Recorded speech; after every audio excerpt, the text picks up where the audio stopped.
حضرت معاویہ صحابی ہیں، کاتب وحی ہیں، حضور کے برادر نسبتی ہیں، صالح ہیں، ام حبیبہ بہن ہے ان کی جو حضور کی زوجہ محترمہ ہے، ان کا مقام بہت بلند ہے، لیکن ہم انہیں خلفائے راشدین میں شامل نہیں کرتے، اس لیے کہ ان کا جو خلافت کو اختیار کرنا یا حکومت اختیار کرنا یہ قبائلی عصبیت کی بنیاد پر تھا، باہمی مشورے کی بنیاد پر نہیں تھا۔ لیکن 20 سال تک ان کا دور حکومت ہے اور کوئی خونریزی نہیں، کوئی غارت گری نہیں، کوئی اختلاف نہیں، کوئی بغاوت نہیں، کوئی جھگڑا نہیں، مدبر اس درجے کے تھے۔ اب آئیے آخری سٹیج آئی، حضرت معاویہ کو مشورہ دیا گیا۔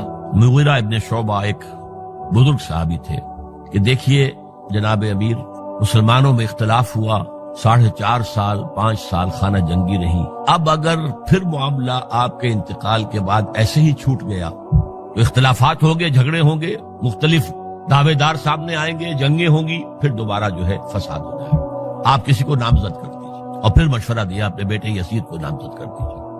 حضرت معاویہ ریلیکٹنٹ رہے، لیکن اس کے بعد انہوں نے مان لیا اور فیصلہ کر لیا۔ یہاں میں چاہتا ہوں کہ بات سمجھ لیں اچھی طرح، اس معاملے میں اگر آپ حضرت معاویہ کی نیت پر شک کریں گے تو مجھے آپ کے ایمان پر شک ہو جائے گا۔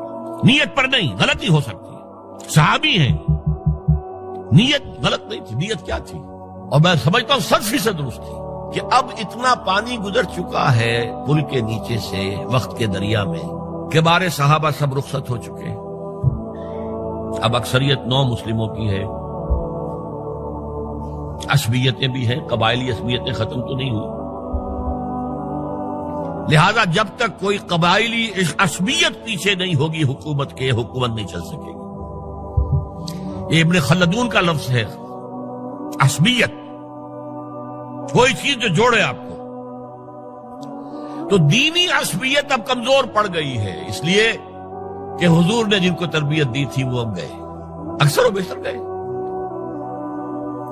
اب اگر ایسے ہی چھوڑ دیا گیا اور کوئی قبائلی عصبیت پشت پر نہ آئی تو پھر خانہ جنگی ہوگی، 5 سال تک ہوئی۔ اس بنا پر انہوں نے اسے صحیح سمجھا۔ آپ اختلاف کر سکتے ہیں، صحابہ کی رائے سے اختلاف ہو سکتا ہے، لیکن آپ ان کی نیت پر شک نہیں کر سکتے۔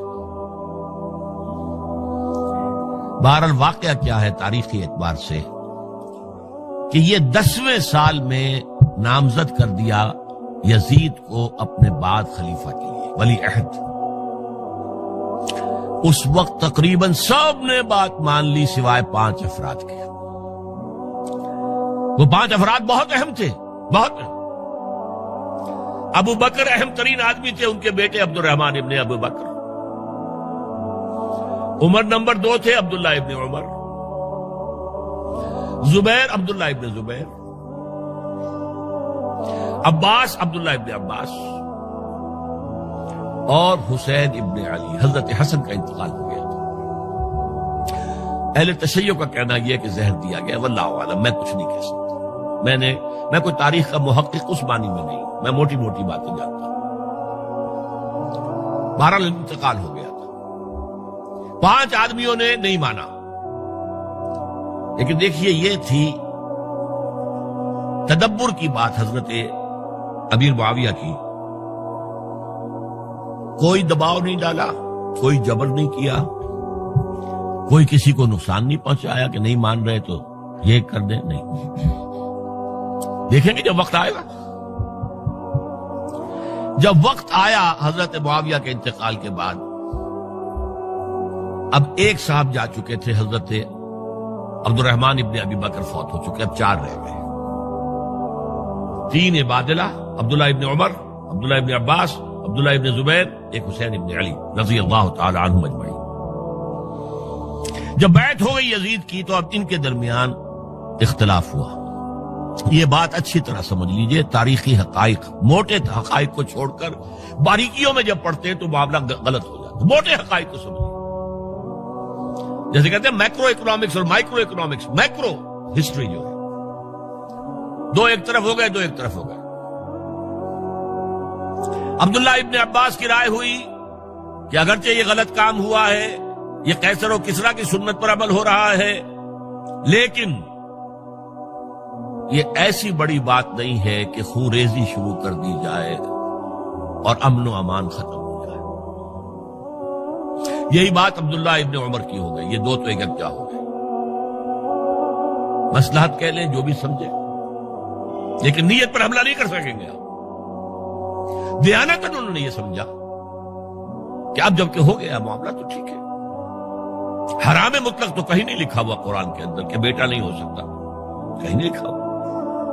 بہرحال ان دو کی رائے یہ ہوئی کہ اگرچہ کام غلط ہے لیکن اتنا غلط نہیں ہے کہ اس کو چیلنج کیا جائے اور اس سے جو ہے خانہ جنگی شروع ہو جائے اور فساد شروع ہو جائے. دو کی رائے یہ ہوئی کہ نہیں، we have to challenge it come what may. Abdullah ابن زبیر، حسین ابن علی رضی اللہ تعالی عنہما یا عنہم، تو یہ دو علیحدہ. ان دو میں اب اختلاف ہوا. عبداللہ ابن زبیر کی رائے یہ تھی کہ یہی مقیم رہو مکے میں، حجاز میں، مکے اور مدینے میں، یہاں سے ریزسٹنس موومنٹ ہم شروع کریں گے، کیونکہ یزید کی خلافت تو دمشق میں تھی، بہت دور.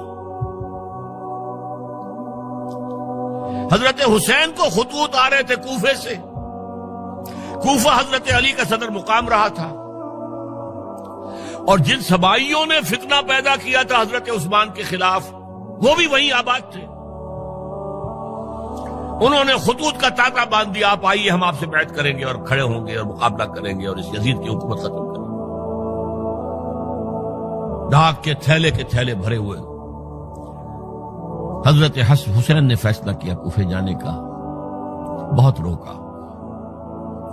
عبداللہ ابن عباس بہت ان سے بزرگ تھے عمر میں، اور ویسے بھی ایک اعتبار سے نانا تھے، ایک اعتبار سے پردادا تھے. حضرت عبداللہ ابن عباس حضور کے چچا زاد بھائی تھے تو نانا ہو گئے کہ نہیں؟ حضور نانا تھے کہ نہیں؟ اور حضور کے چچا تھے حضرت عباس، ان کے بیٹے ہیں. تو اس اعتبار سے حضرت علی رضی اللہ تعالیٰ عنہ کے کیا ہو گئے؟ چچا. بہرحال میں کچھ گڑبڑ کر رہا ہوں اس وقت. وہ دوڑتے جا رہے تھے کہ حسین خدا کے لیے مت جاؤ، خدا کے لیے مت جاؤ، یہ کوفی تمہارا ساتھ نہیں دیں گے. الکوفی لا یوفی، کوفی وفا نہیں کرتا وعدہ.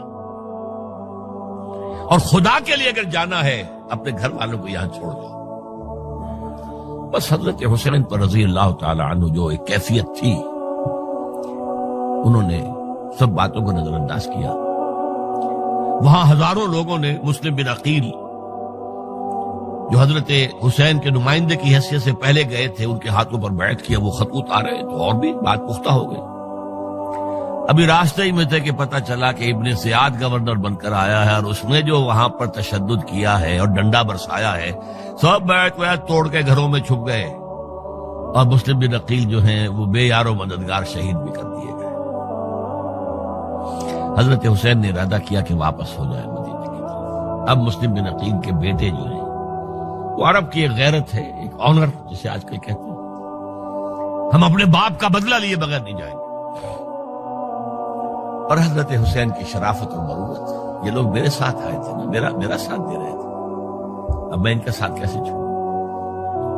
بہرحال وہ حادثہ فاجعہ ہو کر رہا، اور اس میں سب سے بڑا سبب جو بنا ہے وہ میں چاہتا ہوں جس کی طرف کسی کی نگاہ نہیں گئی. افسوس یہ ہے کہ میرا اس پر جو کتابچہ ہے سانحہ کربلا وہ آؤٹ آف پرنٹ تھا. کوشش تھی کہ آج یہاں وہ پیش کیا جاتا، مختصر ترین، لیکن آپ دیکھیں گے کہ کلیئر ہو جاتی ہے ہسٹری. دو کتابچے ہیں. شہید مظلوم، میرے نزدیک مظلوم ترین شہید حضرت عثمان رضی اللہ تعالی، اور سانحہ کربلا، بہت بڑا سانحہ، اس میں کوئی شک نہیں. حضرت حسین کے صبر اور مثابرت اور استقلال اور شجاعت یہ مثالی ہے تاریخ کے اندر. اپنے سامنے جو ہے اپنے ایک ایک کر کے چراغ گل ہو رہے ہیں، خاندان سارا ختم ہو رہا ہے، شیرخوار بچے شہید ہو رہے ہیں. وہ تو ایک بچہ بیمار تھا، حضرت علی بن حسین زین العابدین رحمت اللہ علیہ، وہ بچہ ہے. لیکن